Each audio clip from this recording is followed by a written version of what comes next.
लगता नहीं आजकल साहबजादे कुछ ज्यादा बिजी रहने लगे हैं। अनन्या को भी अभिनव की बात कुछ हजम नहीं हुई, लेकिन अभी कुछ दिनों से अभिनव का बदला रूप देखकर अनन्या अभिनव से चिढ़ नहीं सकती थी। इसलिए अनन्या ने कहा, एक्चुअली दादाजी, मैं भी सोच रही थी कुछ दिनों से क्यों ना हम खाना खाने बाहर चले।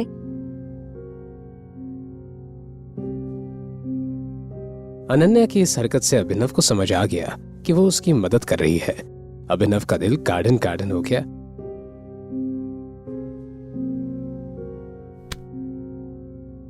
अभिनव, ये सब क्या चल रहा है? रिस्पॉन्सिबिलिटी भी कोई चीज होती है।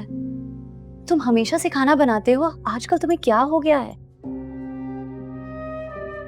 और ये एक्सक्यूजेस देना बंद करो। ठीक है। परसों सनी भैया का बर्थडे है। 2 दिन के अंदर उनके लिए एक अच्छा गिफ्ट लाना है, सस्ता सामान नहीं, और 1000 बार सोच लेना खरीदने से पहले, नहीं तो हमेशा की तरह मुझे एम्बैरेस होना पड़ेगा।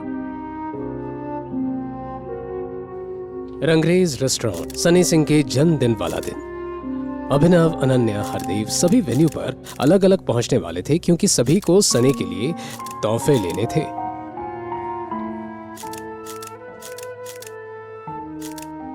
समय देख रही हो?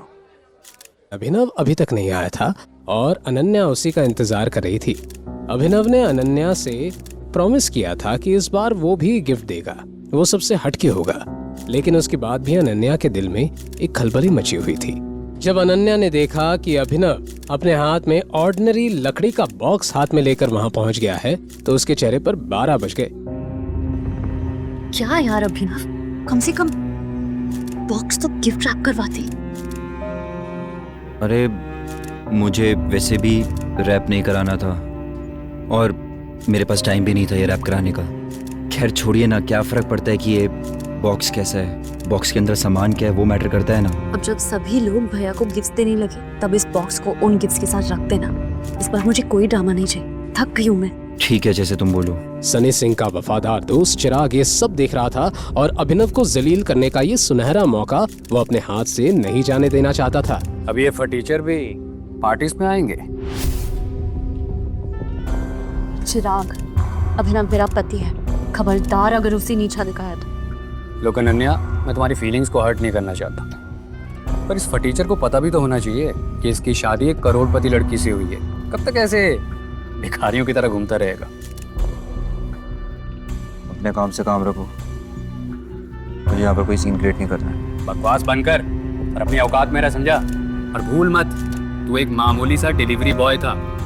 अनन्या से शादी की होगी, ज्यादा हवा में उड़ रहा है क्या?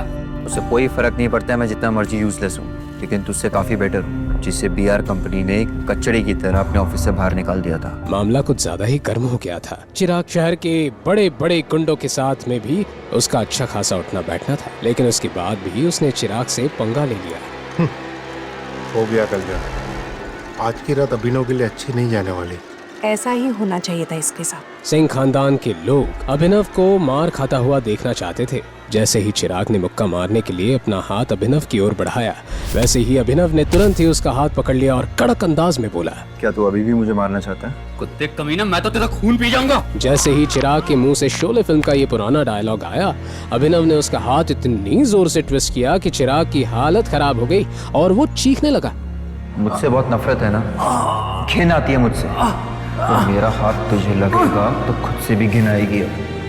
अपनी ताकत का ऐसा अंजाम देखकर अभिनव खुद चौंक गया था। इतनी ताकत अचानक उसमें कैसे आई? कहीं ये अकरम से मिली कैप्सूल का कमाल था? दूसरी तरफ चिराग दर्द से छटपटाते हुए जमीन पर पड़ा था। ये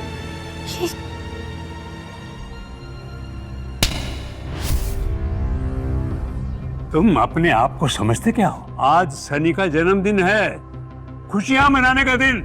अभिनव भी हरदेव को गुस्से से घूरे जा रहा था। अगर आज मैंने तुझे जान से नहीं मार दिया ना, तो मेरा नाम चिराग ओबरॉय नहीं। ये बोलते हुए चिराग ने अपना फोन बाहर निकाला था और एक नंबर डायल किया।